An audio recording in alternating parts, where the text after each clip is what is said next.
여러분 반갑습니다. 자봉소 목사의 성경 이야기, 오늘은 31번째로 예수님 공생의 3년차 세 번째 내용을 말씀드리겠습니다. 먼저 예수님 공생의 3년차 사역을 간단히 요약하면 세 번째 유월절이 되는데요. 시기적으로는 벳세다에서 오병이어의 기적을 일으키시고 게네사렛으로 가시는 도중에 물 위를 걸으시고, 또 게네사렛에서 병자를 치유하시고 장로들의 전통을 책망하십니다. 그리고 두로와 시돈 지역에서 수로보니게 여인의 그 딸을 치유하시고, 데가볼리 지역에서 그 에바다, 열려라 소리인데 귀 먹고 그 말 더듬는 그 벙어리를 치유하시고, 또 보리떡 7개 물고기 2마리로 4,000명을 먹이신 그 7병2의 이적을 일으켜 주셨습니다. 그리고 이제 막달라, 마가단으로 가셔서 표적을 자꾸 구하는 그 유대인들에게 요나의 표적 외에는 보여줄 게 없다라고 말씀을 하시고, 거기서 벳세다로 가시는 도중에 배 안에서 바리새인과 서기관들의 누룩을 주의하라고 말씀하십니다. 그리고 벳세다에서 맹인을 치유하시고, 이제 가이사랴 빌립보에 가셔서 베드로의 신앙 고백을 들으십니다. 그리고 이제 변화산, 높은 산에 가셔서 변모하시고 모세와 엘리야와 더불어 대화를 하십니다. 십자가의 죽으심과 부활에 대한 대화 내용이죠. 이제 구속 사업에 대해서, 사역에 대해서.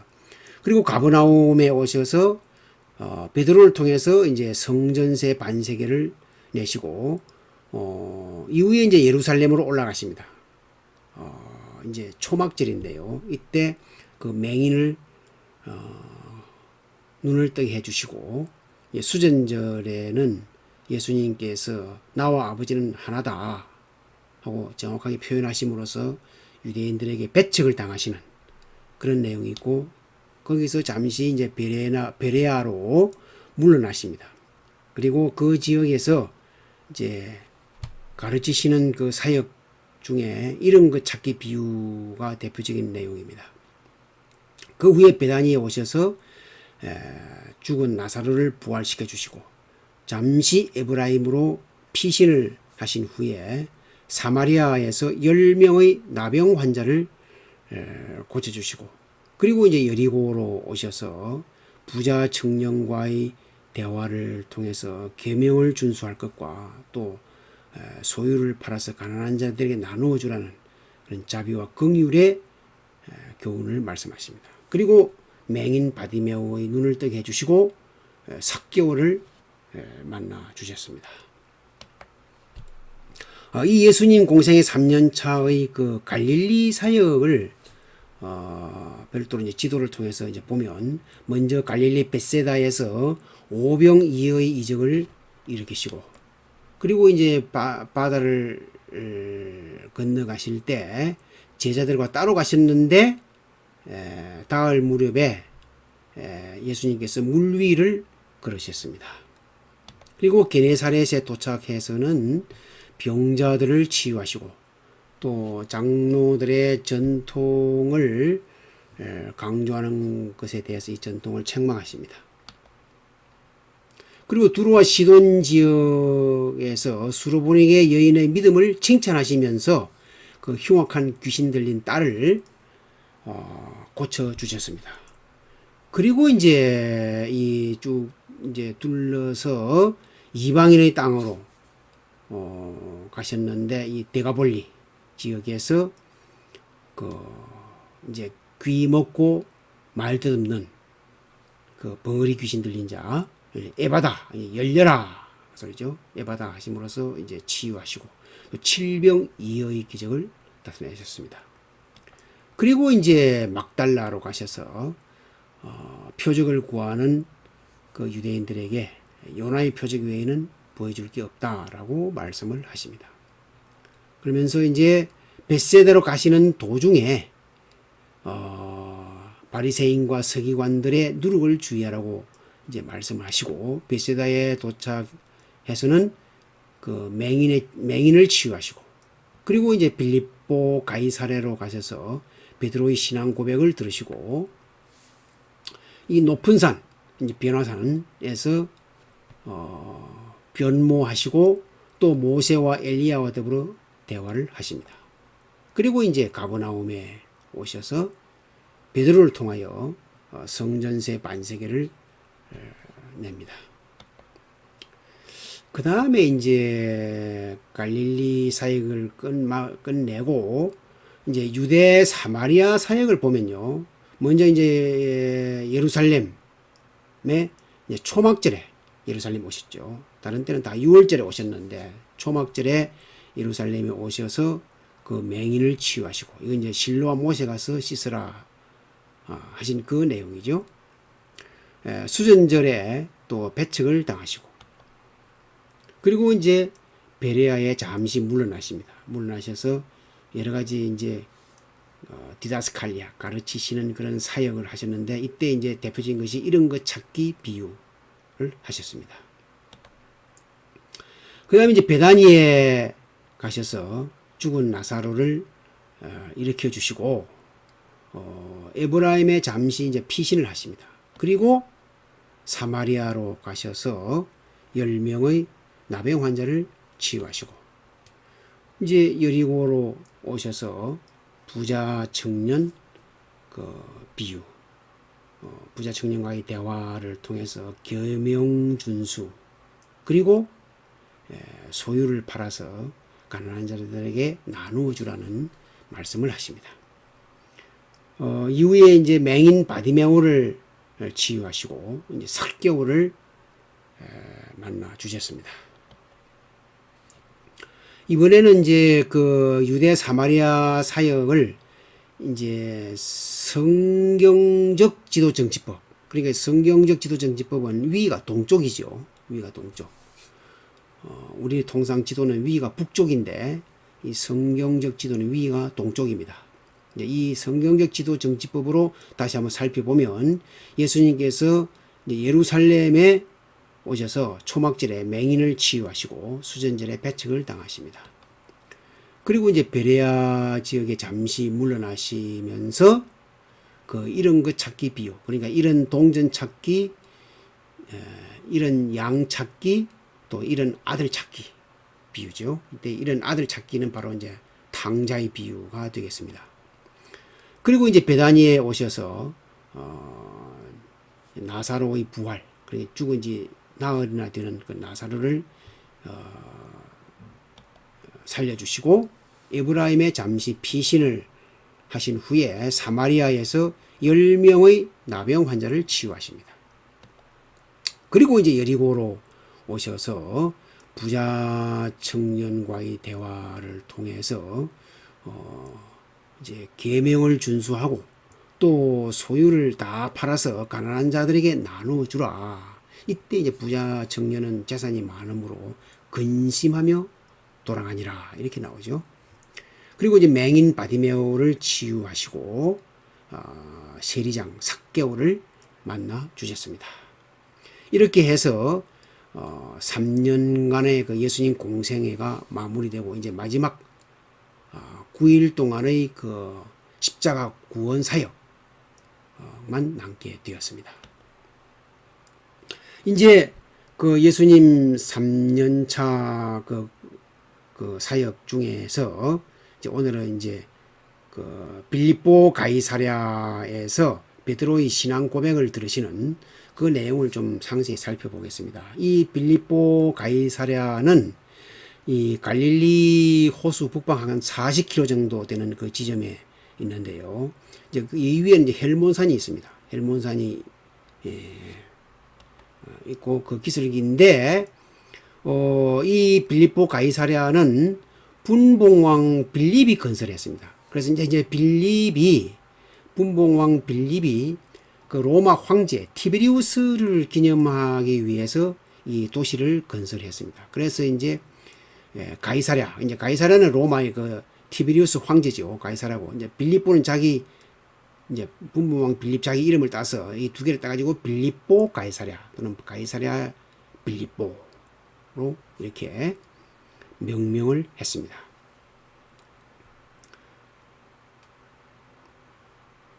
그 다음에 이제 우상 숭배 도시인데 이제 이 빌립보 가이사랴가 우상 숭배 도시라 유명합니다. 여기에는 바알 신전이 있고요. 또 황제 신전이 있습니다. 이때 황제는 이제 티베리우스 황제가 아니고 이제 가이사 아우스토, 그 아우구스투스 옥타비아누스 있죠. 황제 신전을 만들어 놓았고, 그리고 이제 판신, 이제 살림과 야수의 신인데요. 이제 판신전,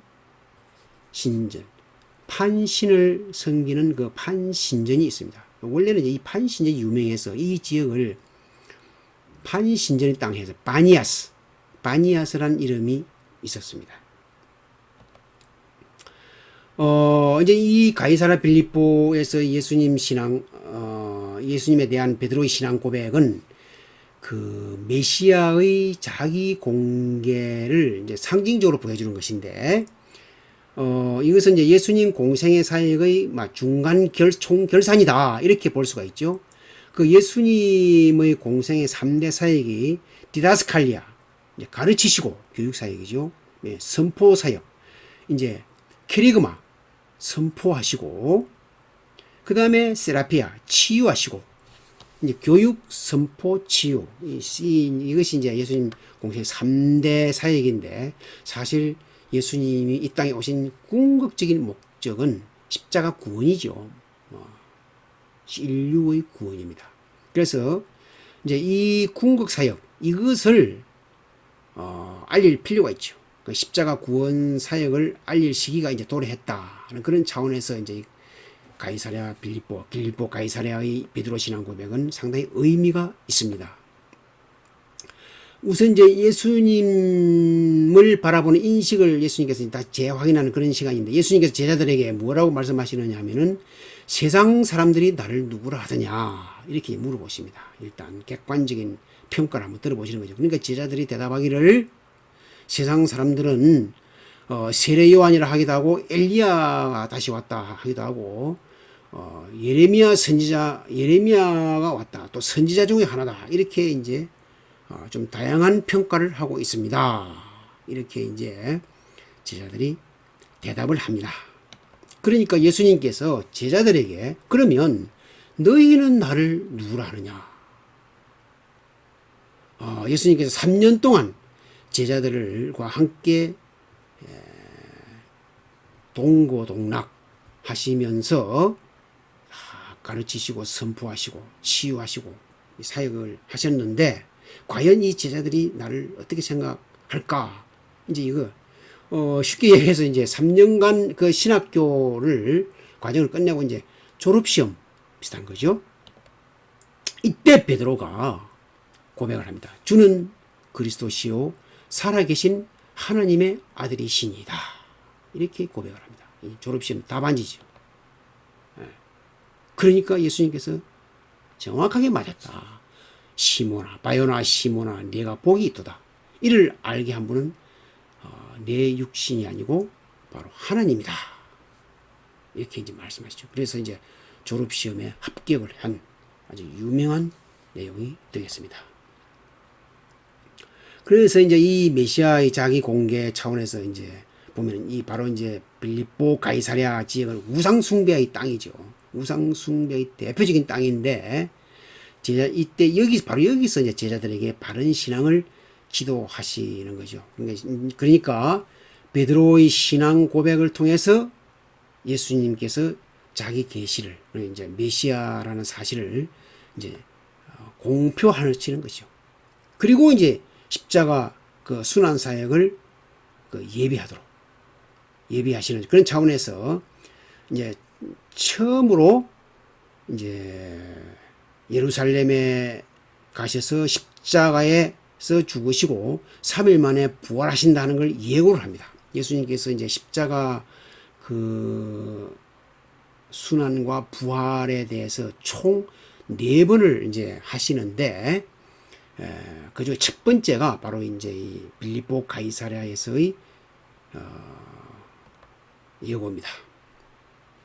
이제 베드로가 주는 그리스도시요 살아계신 하나님의 아들이십니다라고 이제 고백을 한 그 이제 배경에는 베드로가 예수님을 어떻게 체험했는가를 이제 다시 한번 정리해 보면 이렇습니다. 많이 있는데 대표적인 것이 이제 이 가버나움에서 베드로 장모 열병을 예수님이 고쳐주시고 귀신을 쫓아내고 죽귀, 그리고 나병 환자와 중풍병자를 치유하셨죠. 그리고 이제 12해 동안 혈루증 앓은 여인을 고쳐주시고, 또 죽었던 회당장 야이로의 딸을 살려주시고, 또 교육사역으로 산상수훈과 비유교훈을 무수히 들었습니다.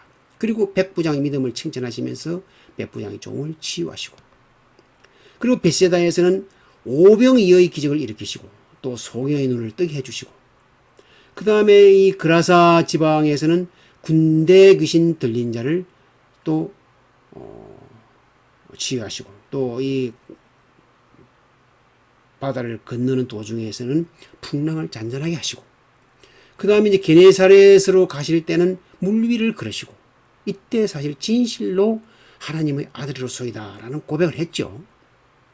그리고 게네사렛에서 병든 자를 침상째로 온 것을 치유하시고, 옷자락이라도 손댄 병자들은 다 치유하시는 그런 체험을 베드로가 다 했습니다. 그래서 베드로가 주는 그리스도시요라는 고백을 합니다. 그래서 이제 이 그리스도라는 것은 공식적인 직책이지요. 그래서 세례 요한은 당신이 그리스도냐 했을 때 나는 그리스도가 아니다 이렇게 정확하게 이야기합니다. 이 그리스도라는 말은 기름 부음 받은 자지요. 왕과 제사장, 선지자. 이제 구약시대 때 기름 부음을 받는 자는 세 종류인데, 왕, 제사장, 선지자가 기름 부음을 받는 자입니다. 그리고 이제 그리스도는 중보의 기능입니다. 하나님은 한 분이시요, 또 하나님과 사람 사이의 중보자도 한 분이시니 곧 사람이신 그리스도 예수라. 이제 바울이 이제 디모데에게 편지할 때 이렇게 설명을 합니다. 예수님은 바로 그리스도시다. 그리고 그리스도는 바로 구원자의 역할이다. 그리스도는 바로 히브리 말로는 메시아죠. 헬라어로는 그리스도고 히브리어로는 메시아, 구원자다. 하는 것을 알 수가 있습니다. 그리고 이제 살아계신 하나님의 아들이다. 이게 이제 메시아의 신분이죠. 하나님의 아들이다. 예수님께서 세례를 받으실 때 하늘이 열리고 하나님의 성령이 비둘기같이 내려오셔서 내 사랑하는 아들이다 이렇게 선포를 하시죠. 그래서 이제 마가복음은 특히 이제 시작할 때 하나님의 아들 예수 그리스도의 복음의 시작이다 이렇게 이제 이야기를 합니다. 그리고 이제 빌립에게 하나님을 보여달라 했을 때 빌립에게 나를 본 자는 아버지를 보았다 이렇게 이야기하고, 또 이제 나중에 예수님께서 그 이제 수전절에 유대인들이 당신의 정체를 밝히라 했을 때 나와 아버지는 하나다라고 정확하게 말씀하시죠. 이래서 막 유대인들이 돌로 치려고 하는 그런 일이 있었습니다. 그래서 이제 예수님은 바로 우리의 주님이시다. 주님은 이제 큐리오스인데 성자 하나님의 다른 직책입니다.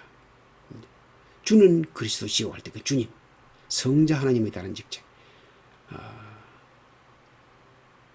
그리고 이제 예수님은 바로 나의 왕이다. 이제 도마가 예수님께서 부활 후에 이제 고백할 때, 대답할 때 나의 주, 나의 하나님 이렇게 고백하죠. 이 다 이제 나의 주님이라고 도마가 고백했는데 이게 만약 큐리어스가 되겠습니다. 이 성자 하나님의 다른 직책입니다. 구약 성경에서는 이제 여호와를 큐리어스로 이렇게 그러니까 성부, 성자, 성령 다 합쳐서 이제 주님이 되겠습니다. 그래서 이제 우리가 예수님을 주님이라 이렇게 이제 고백을 하는데 이 고백이 중요하죠. 그러니까 겉으로 표현하는 게 중요합니다. 마음으로 믿는 건 물론 중요한데 또 겉으로 믿는 것을 믿고 있는 것을 겉으로 표현하는 것도 대단히 중요합니다. 그래서 이제 로마서에 보면 사람이 마음으로 믿어 의에 이르고 입으로 시인하여 구원에 이르느니라. 이렇게 이제 로마서 10장 10절에 말씀하고 있습니다. 결론적으로 예수님은 나를 구원하신 그리스도시요 살아계신 하나님의 아들이시다 하는 것을 알 수가 있습니다. 이것은 바로 또 베드로의 고백이 되겠습니다. 다음은 이제 그 십자가와 그 부활 예고인데 예수님께서 이제 그 베드로의 고백을 들으시고 베드로를 칭찬하시면서 맞다. 주는 그리스도시요 살아계신 하나님의 아들이십니다라는 그 고백이 맞다 하고 말씀을 하시면서 이제 마태복음에서 뭐라고 하냐면 이때로부터 이제 이 고백을 듣고 이때로부터 예수 그리스도께서 자기가 예루살렘에 올라가 장로들과 대제사장들과 서기관들에게 많은 고난을 받고 죽임을 당하고 이제 십자가 죽음이죠. 죽임을 당하고 제3일에 살아야 할 것을 이제 부활하신 거죠. 할 것을 제자들에게 비로소 나타내시니라. 이제 빌립보 가이사랴에서 처음으로 십자가와 부활을 예고하십니다. 그리고 이제 거기서 이제 내려오셔 가지고 이제 다시 갈릴리로 이제 가셨는데 이제 두 번째는 귀신 들린 아이를 치유하신 후에 또 이제 두 번째 예고를 하셨는데 보면 갈릴리에 모일 때에 예수께서 제자들에게 이르시되 인자가 이제 예수님을 가리키는 거죠. 인자가 장차 사람들의 손에 넘겨져 죽임을 당하고 이제 십자가 죽음이죠. 죽임을 당하고 제3일에 살아나리라. 이제 부활하리라. 하시니 제자들이 매우 근심하더라.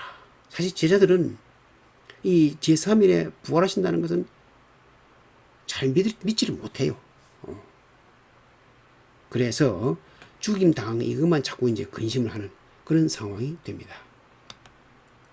그리고 이제 제3차 그 십자가 부활 예고, 제3차 예고는 예루살렘으로 올라가실 때에 이제 하신 것인데 예수께서 예루살렘으로 올라가라 하실 때에 12제자를 따로 데리시고 길에서 이르시되 보라 우리가 예루살렘으로 올라가노니 이제 예수님 공생의 3년차 마무리 단계에서 이제 올라가시는 겁니다. 이제 초막절이 되어서 이제 올라가시는 겁니다. 뭐라고 하시느냐 하면 인자가 대제사장들과 서기관들에게 넘겨짐에 이제 가룟 유다의 배반이죠. 그들이 죽이기로 결의하고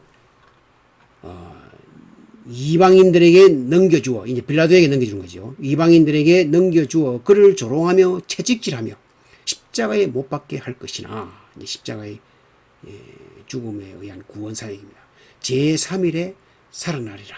이제 부활이죠. 이건 이제 세 번째 그 예고가 되겠습니다. 이건 다시 한번 이제 지도로 나타내 보면 이제 빌립보 가이사랴에서 베드로의 고백을 들으신 후에 1차적으로 예고를 하시고 그 다음에 이제 가버나움에 오셔서 귀신 들린 자를 치유하신 후에 예고를 하십니다. 그리고 예루살렘에 이제 올라가실 때에 3차 예고를 하시고 또 한 번 더 이제 있습니다. 이제 오늘은 그 예수님의 변모와 대화, 그러니까 이제 그 변화산, 높은 산이죠. 이제 통상 사람들이 혈몬산이라고 이야기하는데 이제 성경에는 높은 산으로 명시되어 있습니다. 이제 베드로의 고백을 받으시고 이제 빌립보 가이사라에서 베드로의 고백을 받으시고 엿새 후에 높은 산에 가십니다. 높은 산에 가셔서 가실 때에 베드로, 야고보, 요한이 동행합니다. 이 높은 산에 올라가셨는데 예수님께서 변모하십니다. 얼굴이 해같이 빛나며 옷이 빛과 같이 휘어졌다.